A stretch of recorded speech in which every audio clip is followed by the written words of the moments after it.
pessoal, boa noite, boa tarde, bom dia. Será que estão assistindo? Será que estão escutando só esse podcast, videocast? Sejam bem-vindos a mais um encontro aqui de Coisas de Careca, esse podcast, videocast que chega no canal do YouTube do Fala Mamba, onde eu espero vocês para conversar sobre coisas de careca e também no espaço Fala com o Mamba para falar de networking, conhecer empresários da região.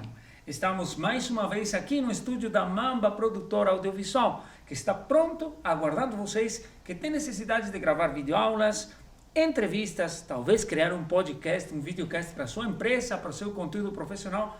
A Mamba Produtora e o estúdio Mamba estão prontos para te atender também com produção de vídeos empresariais e corporativos.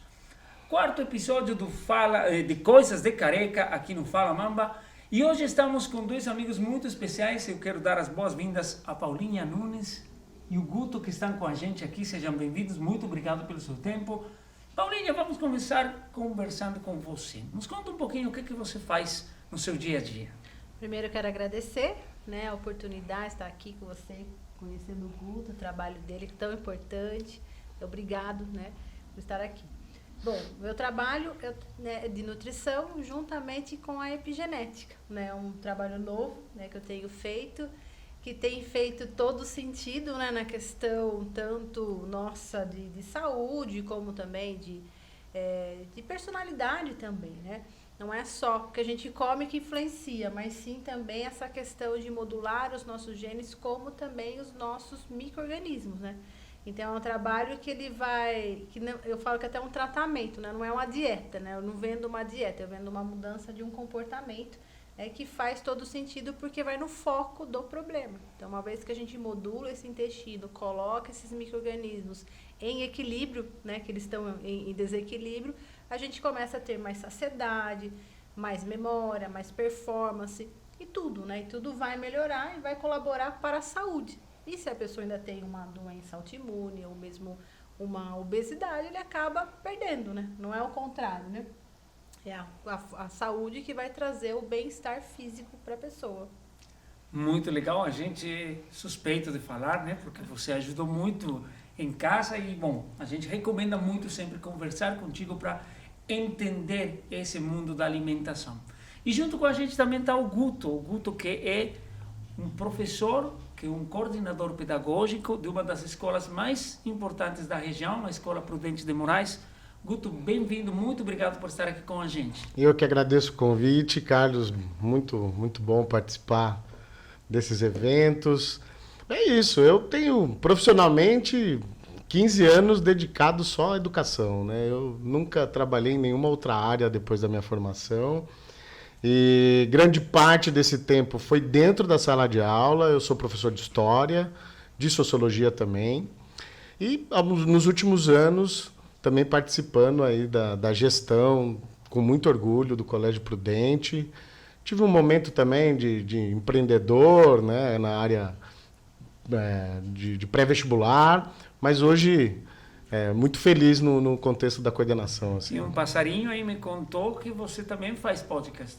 A gente faz podcast lá no colégio, com certeza. O nosso podcast está crescendo, nosso acervo está aumentando e a gente vai levar você lá para dar uma consultoria técnica lá para a gente, com certeza. Com todo prazer, já que a escola é uma escola bem conceituada, que trabalha muitas coisas. É uma escola, A escola é parte fundamental na formação de nós, seres humanos. Então, mais uma vez, obrigado por estar com a gente, para os dois.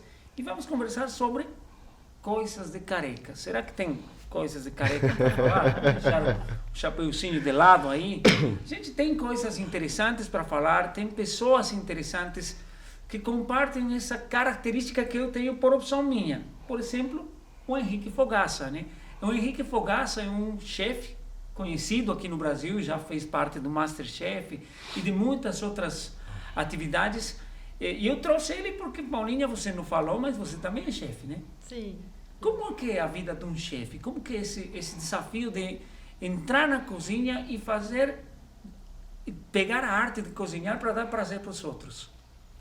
É desafiador, E assim, eu trouxe mais para a questão de porque era realmente, primeiro que eu gosto, né, fato, adoro cozinhar, e eu via que era uma dificuldade no meu paciente de fazer o operacional, porque a teoria eu falo que é linda, né, mas a prática. Então, quando eu fui fazer até o curso, né, a gastronomia, a faculdade de gastronomia foi até um hobby, né, mas tentando trazer tudo isso. Mas hoje eu vejo que faz todo sentido, porque na alimentação, né? Eu, como nutricionista, minha ferramenta é a comida, né? Então, eu tenho que trabalhar a comida. É uma solução, né?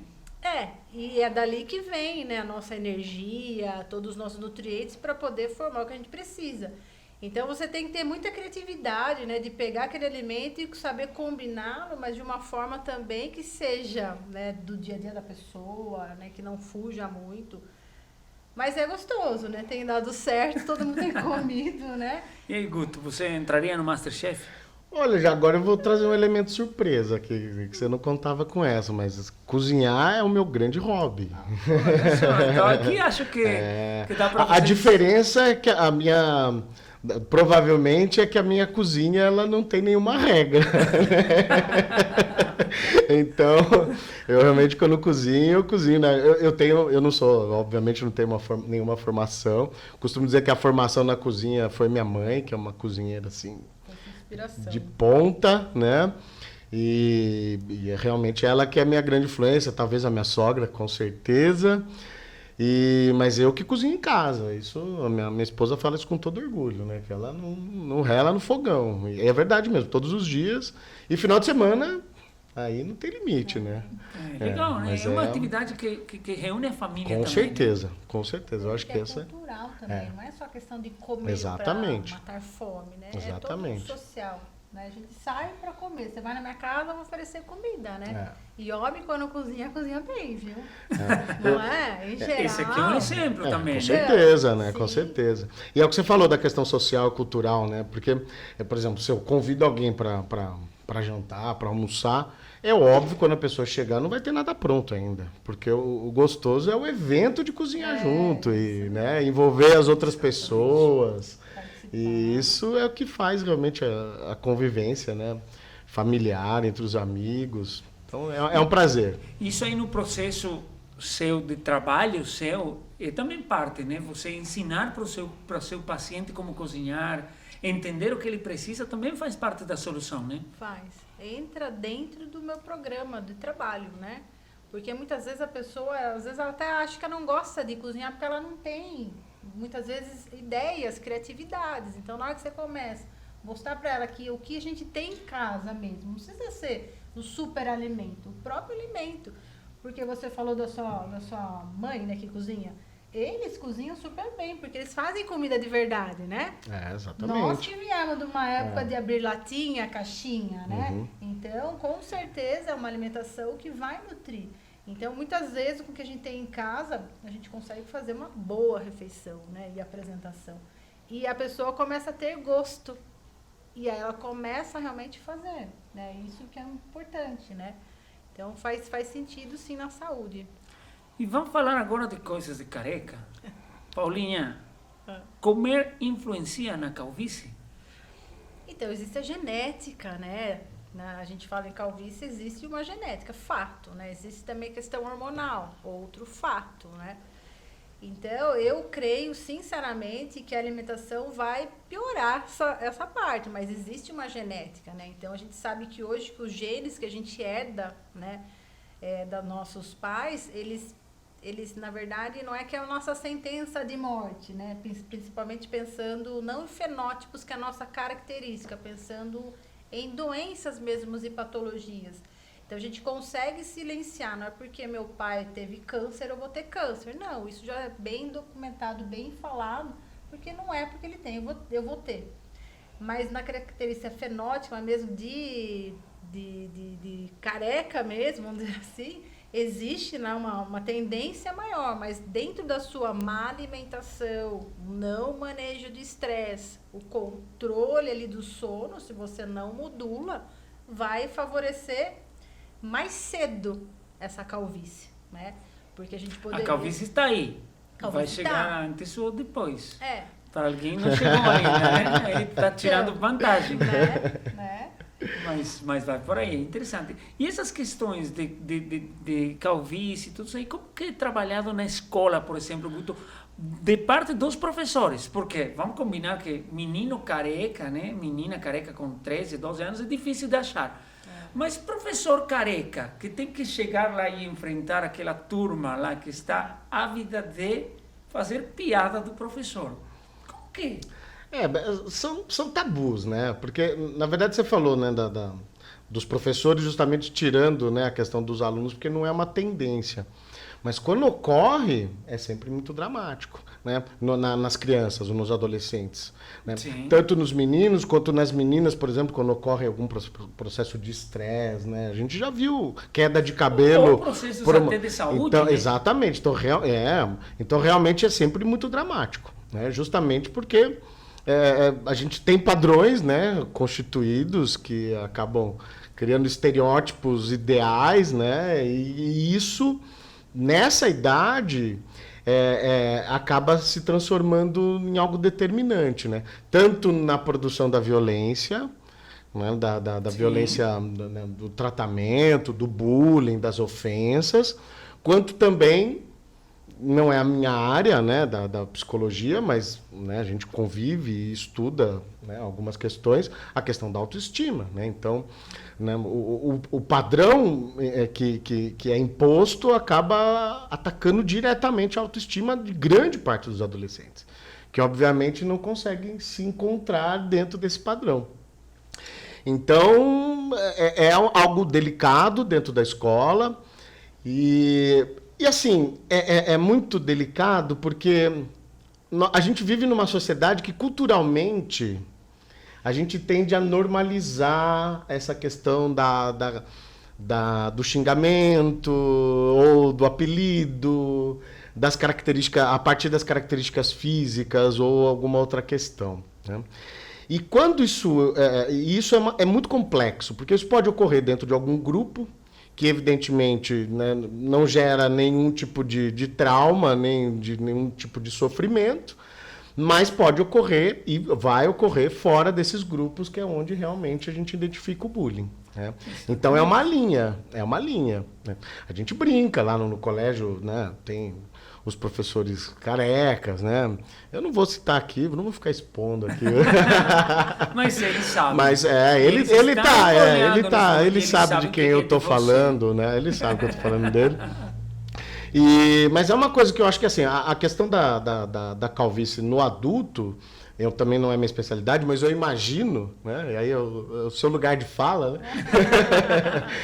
Eu imagino que seja a questão da transição mesmo. Né? Eu acho que tem um momento dessa transição entre ter cabelo e não ter cabelo, que eu acho que é quando alguns, né, devem realmente sentir alguma questão interna e em relação aos outros. Sim. E depois muitos acho que vão normalizar isso.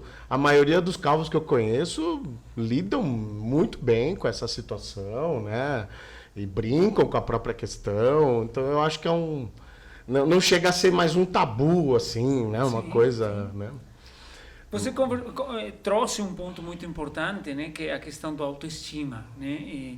E no seu trabalho você mexe com uma questão que tem a ver com alimentação, sim, mas também impacta na autoestima, né? Porque tem uma coisa que fala do sobrepeso ou até de ser muito magro em alguns casos, né? E tudo isso aí impacta de que forma no seu dia a dia quando você atende uma pessoa que ela vem com uma autoestima muito abaixo do esperado por conta de uma questão física? Então, isso é muito comum, né? Então, eu tenho que ter muito cuidado no que eu falo, né? Principalmente porque ela já vem, né, com mais ferida até, né? E não é só no emocional, né, na baixa autoestima, fisiologicamente, porque já vai ter alteração também de hormônios, neurotransmissores e tudo mais. Então, é aquele saber falar, saber conduzir, né? E trazer a ela essa esperança, né? Que é possível. Porque, veja, o que eu trabalho hoje, as pessoas me procuram porque já tentaram de tudo.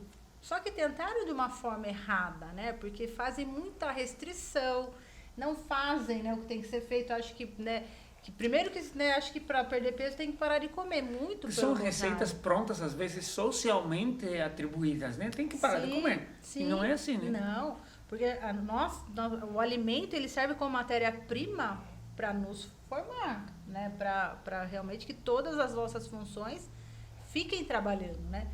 Então, ao passo que ela restringe tudo isso, né? Ela já entra também com vários fatores fisiológicos que aí também entra a baixa autoestima, porque daí começa também a ter a questão da inflamação, que vem o edema, vem o peso e ela não consegue cada vez mais, por mais que ela faça, ela não consegue perder peso. Então, vai influenciando na vida toda dela, como casal, enfim, como filho, né?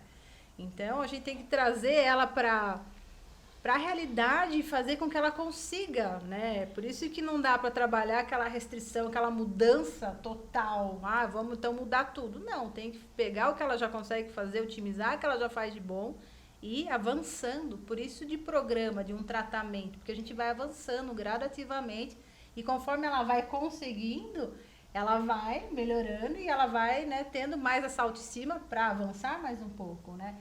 Então é fantástico voltar daquele brilho, né, na pessoa, dos olhos, né, fazer com que ela seja Brilho capaz. dos olhos, não da cabeça. Não, dos olhos. É. Então realmente é muito importante. Então a gente tem um papel como profissional da saúde muito importante, né, de realmente, né, sempre estar otimizando o ponto bom dela que ela tem e sempre estar avançando, né? Então tem que tomar muito cuidado.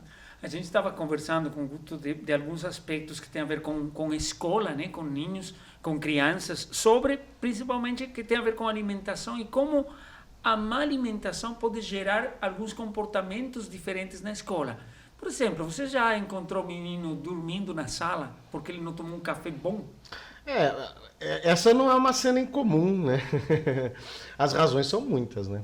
Eu, sinceramente, eu nunca tinha pensado nessa relação.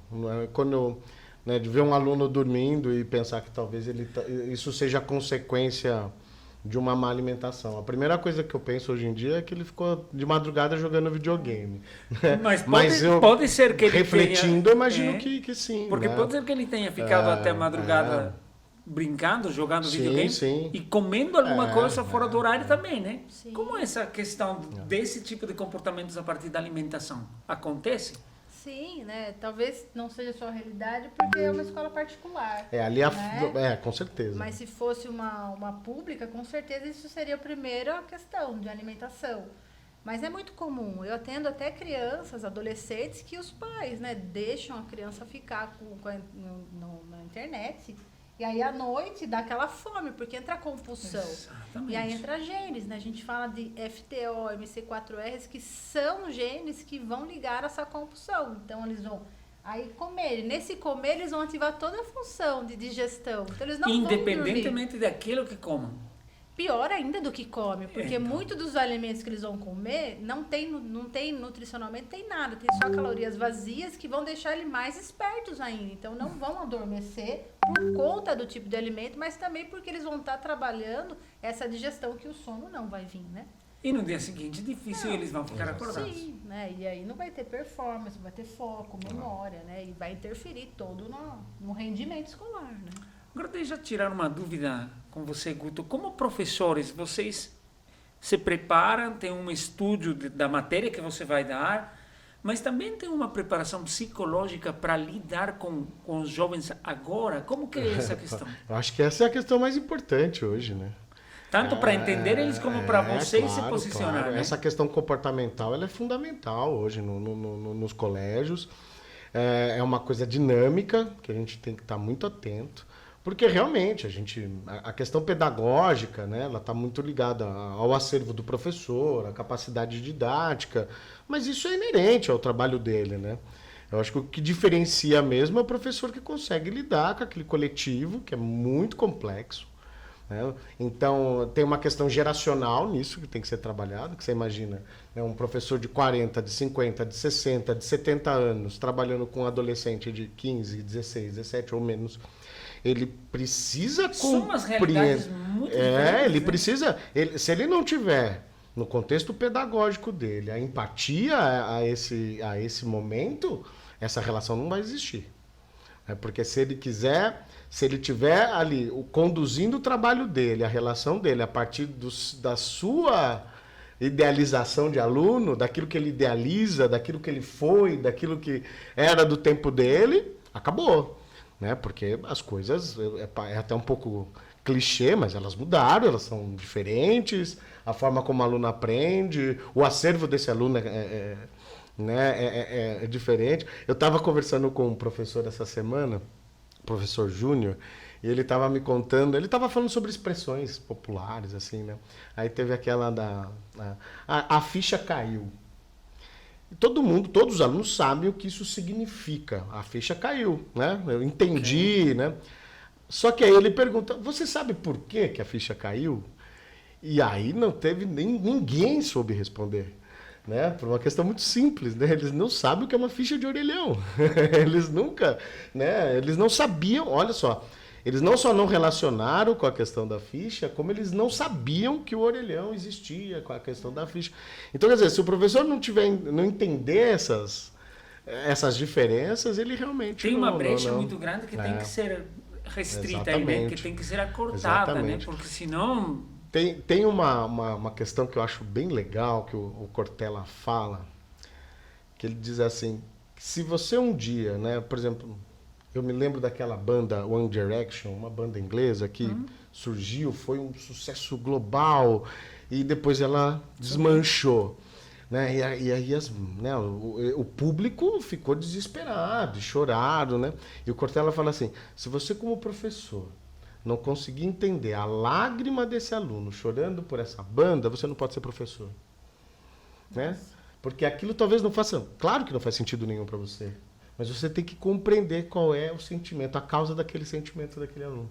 Então isso para mim é definidor. E começa a entrar num ponto que é a empatia. Exatamente. Você tem que ser empático. Exatamente. E, falando de carecas, que tão difícil é ficar empático com um careca quando você não sabe o que isso significa?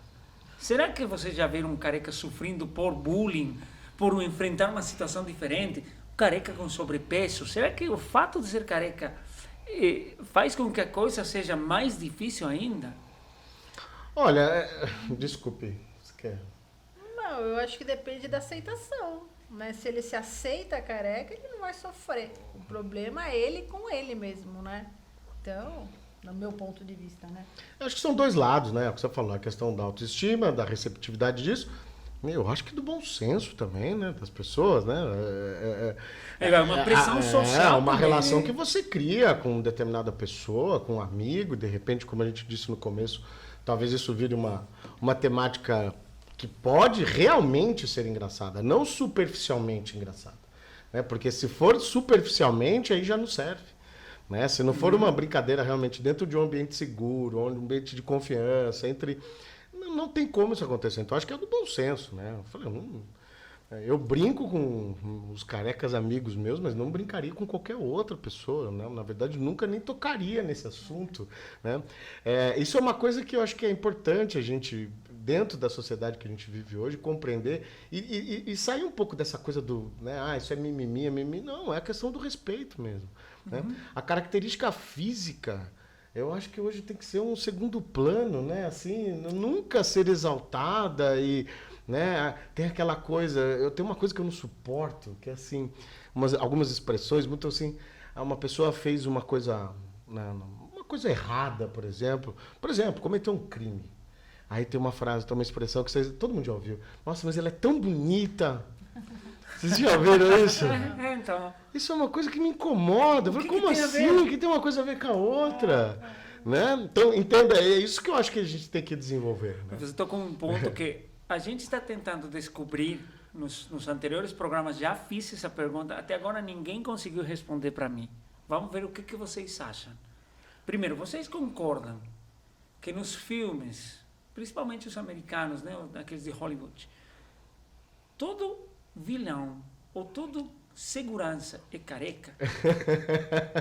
Vocês pensaram? Por quê? Eu estou doido para saber por quê. Eu ainda não descobri. O que vocês acham? Será que eu estou errado de pensar que todo segurança ou todo vilão tem que ser forte e careca? Olha, tirando por estereótipos do cinema, né? Talvez o vilão mais famoso da história, né, de Hollywood, dos quadrinhos, seja careca, é o Lex Luthor, né? Começou por ele, né? Eu acho que é realmente, né? Pode criar uma relação. Mas por quê? Né? Não sei, eu não consigo entender isso. Acho que é uma pergunta sem resposta. É uma pergunta sem Eu nunca resposta. tinha pensado nisso, agora você está me fazendo lembrar, né? Até do meu malvado preferido, o Gru, né? É verdade, é verdade, é verdade. Tem essa, pode ser que tenha essa relação Você mesmo. sabe, falando... Dos seguranças, com certeza, com certeza. Será que mete medo? Careca Pode ser, apartamento, sei lá. pode ser. Mas agora você falou do Gru. Para quem não sabe, eu já fui professor no Prudente. No início, quando eu cheguei aqui no Brasil, Eu sei. a gente está falando há 8 anos atrás, Eu sei. eu dei aulas de produção de vídeo. E meu sotaque fez com que os meninos me chamaram de quê? Gru. De Gru. Ah, olha só. E eu ainda não era careca nessa época. Né? Mas é engraçado, né? Porque tem toda uma questão de estereotipos aí, né? Então. O estrangeiro é diferente, o que fala diferente, mas o careca é vilão sempre, né? Ou é segurança. Por quê? A gente não conseguiu ainda Pode revelar ser. essa pergunta, mas espero. Acho uma que hora chegar. você não vai ter essa resposta hoje, cara. Não sei, vamos ver. Vamos tentar correr atrás de algum escritor, por exemplo. Pode ser. Que ele escreve, por que ele descreve o cara como careca, né? Mas é muito engraçado pensar em todas essas questões do estereotipo e dos problemas de autoestima. Quando a gente entra a falar em sobrepeso com crianças, o que a gente tem que pensar primeiro para evitar que a criança sofra, além do que ela já sofre por questão de saúde, na hora de enfrentar o grupo de amigos, por exemplo, né? Aquele pai que não cuida, que não liga para o filho gordinho ou extremadamente magro. O que mais que a gente tem que ver aí para evitar esse sofrimento?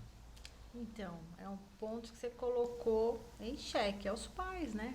Porque, em geral, a criança, ela depende da idade, né? Eu vejo que crianças mesmo, até 11 anos, elas não têm muita autonomia, né? Então, é o pai que coloca ali ou não coloca e a criança come o que tem, né? Então, só que chega um momento que ela começa a ficar mocinha, ou mesmo o menino começa a crescer, ele começa a ver as diferenças e começa a se importar, né? Só que se os pais não ajudarem nesse momento, também não vai funcionar, porque é o pai que vai ser o colaborador para que tudo aconteça. Então, falou em criança, os pais têm que trabalhar os pais juntos, né? Então, por isso que a consulta não é de um, vai ter que ser para 3, né? Porque você tem que conscientizar esse pai que essa obesidade não é simplesmente um sobrepeso, vai trazer uma consequência muito grande, principalmente se for uma menina, falando em resistência insulínica, um SOP, que é um ovário micropolicístico, né? No caso do menino também, tem vários fatores que vai piorar, né? Enfim, a parte de desenvolvimento, né? Então é complicado mesmo, né? Agora, você imagine dessa criança na escola, né? Porque se os pais não ajudaram, não apoiaram, a criança vai para a escola, e aí? Ela vai sofrer, né? A escola tem políticas ou quais são essas políticas para trabalhar essa questão? Eu já escutei falar muitas vezes, não, educação em si, valores, tudo isso aí é em casa. A escola vai aportar com outro tipo de conteúdo. Mas esse relacionamento, porque muitas crianças passam muito mais tempo na escola que em casa, né? Como que atua a escola para enfrentar essas questões que são bem delicadas? Você está dizendo na questão comportamental ou na alimentar aí? Porque se for na Podemos ir alimentar, nas duas. eu vou fazer uma homenagem à nossa nutricionista lá do colégio. O colégio tem uma nutricionista de plantão, né? Ela é funcionária do colégio, que é a Renata, que é uma profissional espetacular. Então, quer dizer, a gente serve o almoço, né, na escola todos os dias. E toda refeição ela é avaliada pela nutricionista, né? Que eu sempre falo que ela vive um dilema, né? Porque é aquela coisa do certo, né, da alimentação correta versus a questão afetiva, né, e uma série de... Eu vejo os dilemas, né, o que eu incomodo a Renata, você não tem noção. Uma vez eu estava lembrando de um caso agora, ela fez estrogonofe, não, era uma parmegiana, né? Aí era uma parmegiana E aí o acompanhamento da parmegiana era uma batata doce assada, o que eu acho maravilhoso. Mas a memória afetiva, né? Não achei que tava. E aí eu fui questionar, ela falou, como que você não me põe uma batata frita? Ela falou, poxa, mas a parmegiana é uma bomba, né? É fritura, é queijo, é molho. Eu preciso compensar. Né? Então é essa que eu falo, é a responsabilidade dela versus a nossa memória afetiva e uma reeducação, né? Pô, Claro que sim. então vamos controlar, né? Vamos comer a batata doce, não é? Então a escola se preocupa bastante com isso, a cantina também se adequou muito, né? Nesses últimos anos, até por uma determinação, né? É regulamentado hoje que os colégios, né, sirvam as cantinas, a gente não serve fritura, o refrigerante eu acho que não tem no colégio há anos, acho que quando você chegou já não tinha mais refrigerante lá no colégio. Né? Coxinha, frituras não tem. Então, o cardápio hoje existe ainda um cardápio que ainda acho que dentro da questão da nutrição talvez assim ainda tem alguns problemas, né? Alguns salgados assados assim, mas existe um cardápio 100% saudável já. Então, tem o vegano tem opções, o vegetariano tem opções.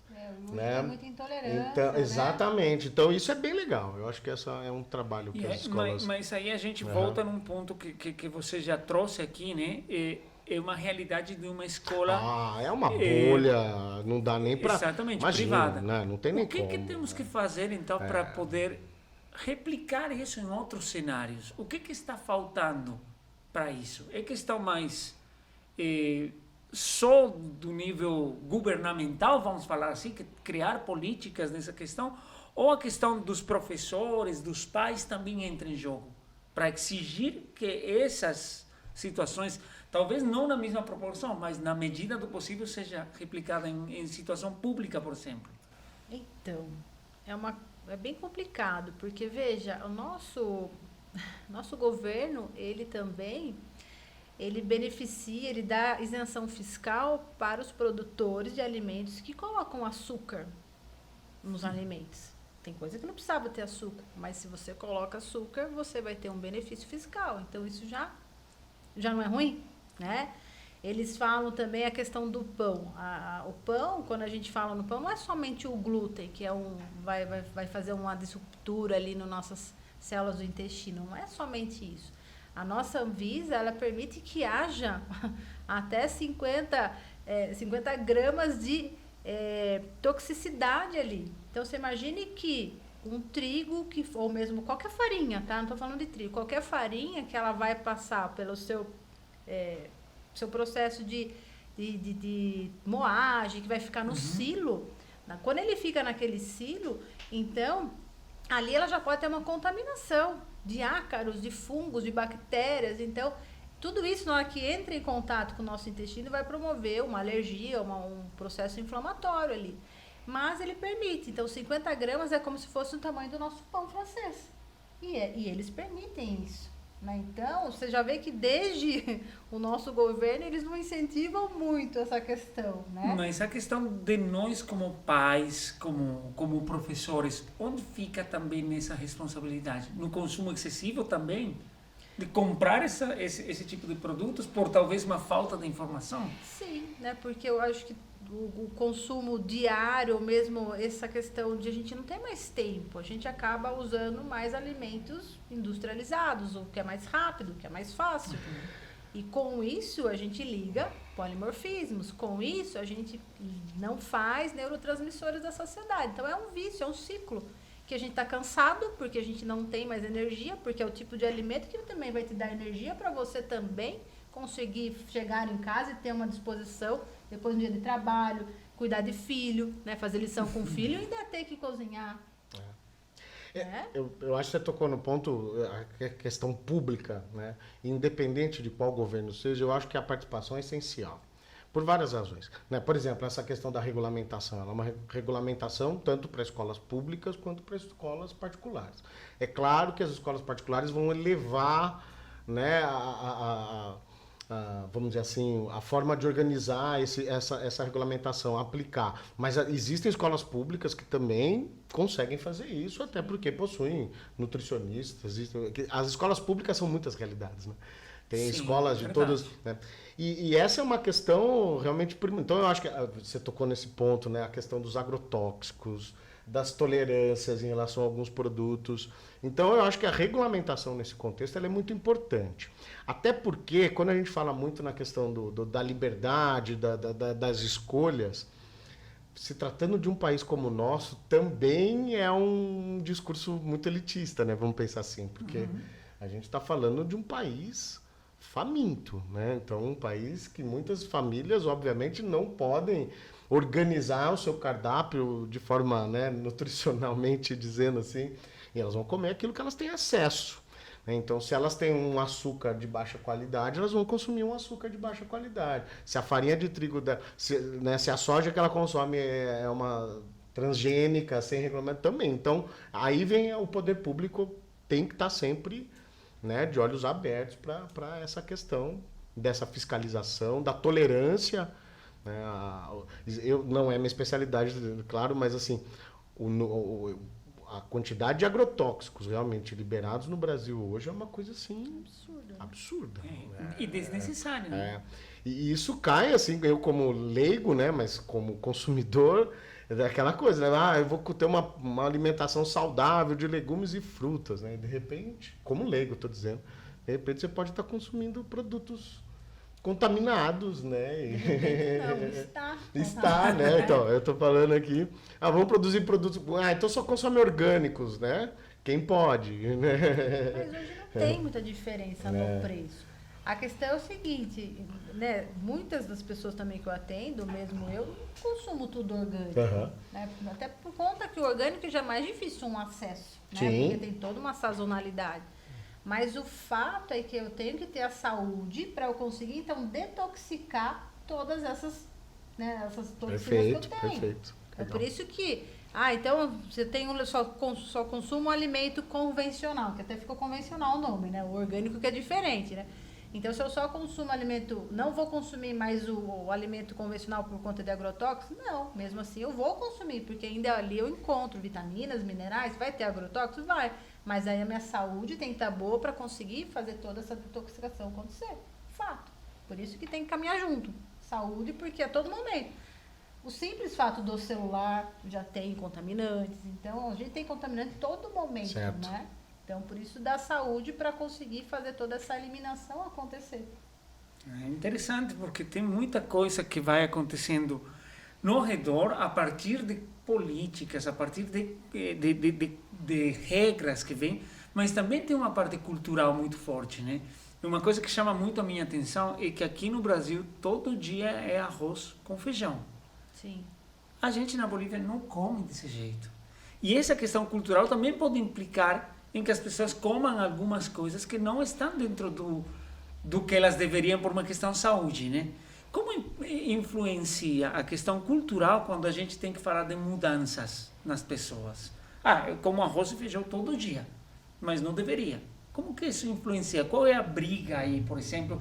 Se o arroz e feijão é ruim para mim, por exemplo, como que eu posso lidar com isso? Então, a gente vai ter que achar a sua particularidade e achar os alimentos que são do mesmo grupo que a gente fala. Quem são eles? Estão pensando no arroz. Pode ser as batatas, pode ser também o macarrão, pode ser também legumes e verduras entram também nessa questão de carboidrato. Né, os inhames, batata doce, todos esses alimentos entrariam em troca de um arroz. E o feijão das leguminosas, também as ervilhas, o grão de bico, né, a soja também, pensando que ela não seja uma transgênica, mas enfim, entraria também nisso, né? E hoje tem farinhas também que você compra, que você pode colocar em cima do seu alimento, né? Tem Nutritional Yeast, que é uma levedura completa do complexo B, que a gente também faz essas substituições. Então, não existe uma regra. Claro que dentro de uma cultura do Brasil, o arroz com feijão é uma cultura, sim, eles se complementam muito bem, né? E a gente tem que comer. A gente não tem que parar de comer. Então, eu creio que o almoço, como é uma refeição no meio do dia, tem que ser uma refeição bem completa. Porque senão, à tarde, eu começo a ter beliscos, começo a ter compulsão, começo a ter muitas coisas, porque simplesmente tô de dieta, não como arroz e feijão. Gente, mas a gente precisa, porque existe uma recomendação também diária que a gente tem que atender, né? Mas existem as particularidades que a gente tem que achar, né? Ou mesmo pessoas que trabalham o dia todo, né? Que não consegue comer, parar para comer, tem tudo isso, né? Que aí é a particularidade. A gente estava conversando antes de iniciar o programa sobre a questão dos carecas serem uma quantidade, de ter uma quantidade muito grande de carecas, principalmente aqui no Brasil, nos últimos anos. Nas escolas é trabalhada esta questão de inclusão a partir da cultura também? Por exemplo, a gente falou do tipo de comida que eu como e do tipo de pessoas que tem no redor. Na escola trabalham a inclusão de novas tendências? Na verdade, eu acho que a questão na escola, a tolerância ela tem que ser zero em relação a discursos ofensivos. Essa é a postura da escola. Não é fácil identificar isso. É um trabalho realmente que funciona com a figura do professor, dos colegas. A gente incentiva muito essa coisa das redes de proteção, né? Sabe, da questão, vamos dizer assim, que é uma questão de denúncia mesmo, né? Ou aquele coleguinha está olhando ali, ele está identificando algo que não está... Né? Então, vai lá conversar, ó, então não está certo o que está fazendo com aquele amiguinho, aquela coisa toda, com o colega. Então, essa é uma coisa que a escola está atenta. A questão de inserir, de forma geral, né, a questão da diversidade dentro do colégio é um trabalho que a gente faz realmente desde pequenininho. Eu falo assim, do Procast, vou fazer uma propaganda do Procast aqui, no dia do indígena, porque assim, durante muito tempo, né, as escolas fizeram a fantasiazinha, a peninha, né? A gente trouxe um indígena lá para conversar com a gente, né? Foi uma experiência incrível, né? Colocar o aluno frente a frente com a diversidade, porque vivemos em bolhas, de fato. Exato, né? Isso que eu ia falar, porque é uma questão de aqui, né? Exatamente. Então, essa questão da obesidade, das características físicas, culturais, né? Então, é uma coisa que a gente tem que estar atento de forma geral. Então, é um trabalho que é feito. E inibir né? É o que eu te falei nesse papo que a gente teve. Tem um discurso que é muito forte, assim, mas ele é meu amigo, então eu posso. Não, aqui não.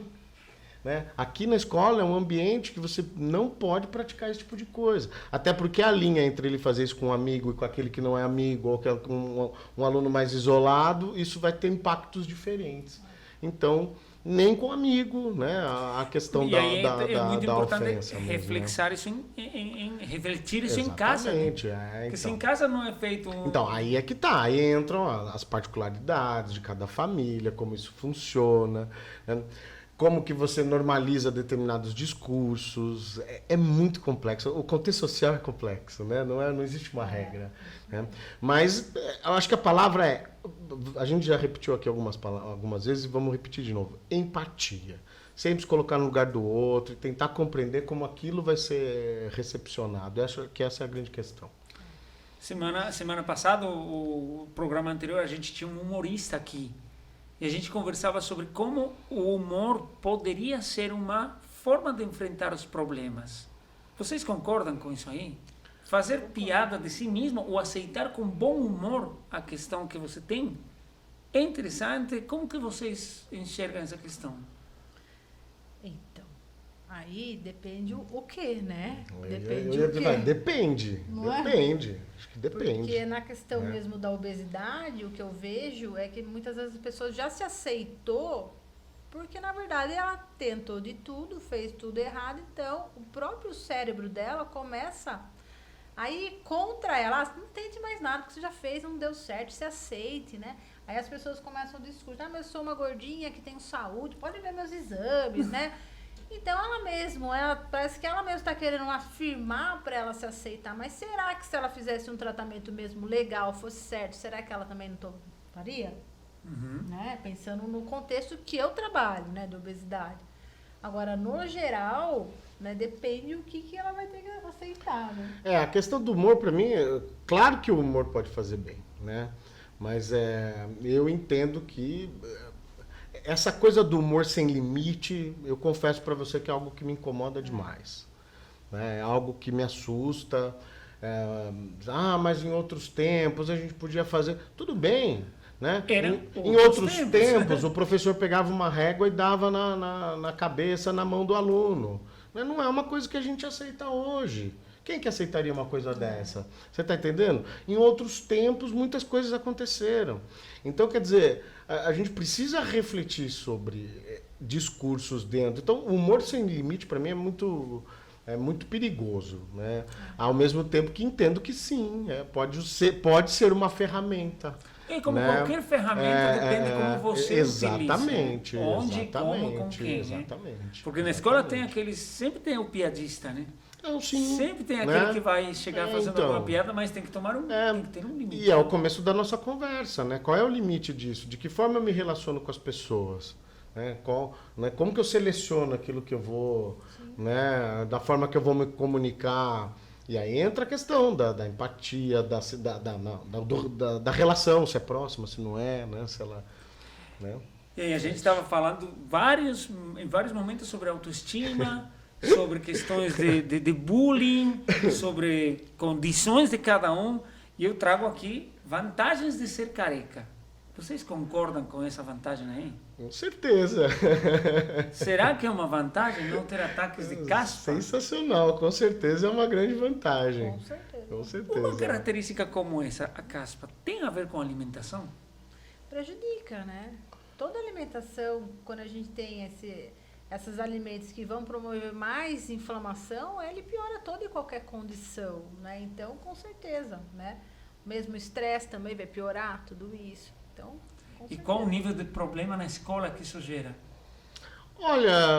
Aquele menino que chega com uma blusa preta... É complicado, é difícil atingir isso, né? Porque é uma questão também bastante estereotipada, né? Muitas vezes imagino que a caspa pode estar associada a uma questão de higiene, né? E muitas vezes não é, né? Muitas vezes não é. Então, eu acho que é aí que pode gerar algum tipo de preconceito, de brincadeiras, né? Tem essa coisa, eu me lembro de um episódio histórico, né? Que dizem que o Jânio Quadros, quando ele se candidata à presidência no Brasil, em 60, ele vai entrar em 61, ele queria, né, recomendado ali pelos os conselheiros, né, de campanha, jogavam, no dia de discurso, jogavam um talquinho, assim, alguma coisa assim, para parecer que ele tinha caspa no terno, para ficar algo mais popularesco.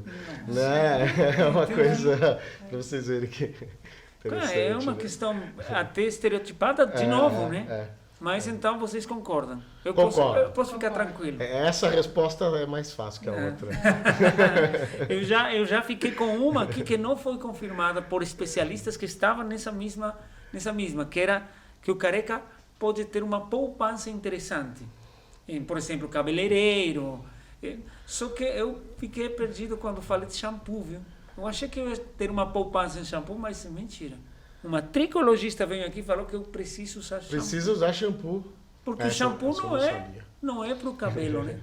É para o couro. Exatamente. Olha só. Então, tem algumas vantagens que viraram mito, mas essa aqui acho que... Essa confirma. Mas legal, é muito bom ter vocês com a gente aqui. A gente agradece mais uma vez pela sua presença. E me fala uma coisa, será que todo mundo conhece um careca, pelo menos? Sim. Vários. Tem alguma característica comum entre todos eles, não falando da calvície, óbvio, fora dela? Humor, personalidade, inteligência. Todos os carecas que eu conheço são extremamente inteligentes, com certeza. Paulinho, comelones? Eles comem mais do que o resto? Não consigo ver nenhuma relação, não. Muito obrigado mais uma vez por estar aqui. É um prazer conversar com profissionais de diversas áreas sobre coisas de carecas. E vamos parar por aqui para deixar um pouquinho de gosto de quero mais para as próximas conversas. Paulinha, onde a gente te encontra? Onde a gente pode conversar contigo? Eu sou de Itu, né? Tenho um consultório lá no Itu Novo Centro, né? Depois eu posso deixar meu WhatsApp, né? Minhas redes sociais é nutri.paulanunes e vai ser um prazer poder atendê-los. Guto, fala um pouquinho sobre o Prudente de Moraes, essa escola maravilhosa que a gente tem aqui em Salto. Prudente, agora, ano passado, completou 30 anos, é uma escola muito marcante aqui na cidade, é tradicional, né? É uma referência.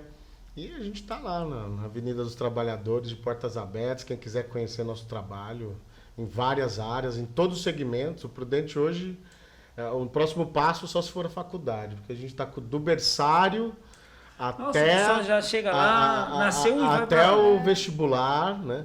O sucesso absoluto, que é a unidade chácara que foi montada, que assim, para os menores, que é um espaço diferenciado, né? Com a natureza, assim, então... É uma escola, vale a pena conhecer lá. Muito bom, muito obrigado. Eu vou vestir meu chapéu, que eu confirmei com uma consultora de estilo que eu estou liberado para usar chapéu em qualquer momento. Outra vantagem de ser carioca. Gente, muito obrigado. Será até a próxima. Obrigado. Um abraço. Tchau, tchau. abraço. Tchau, tchau.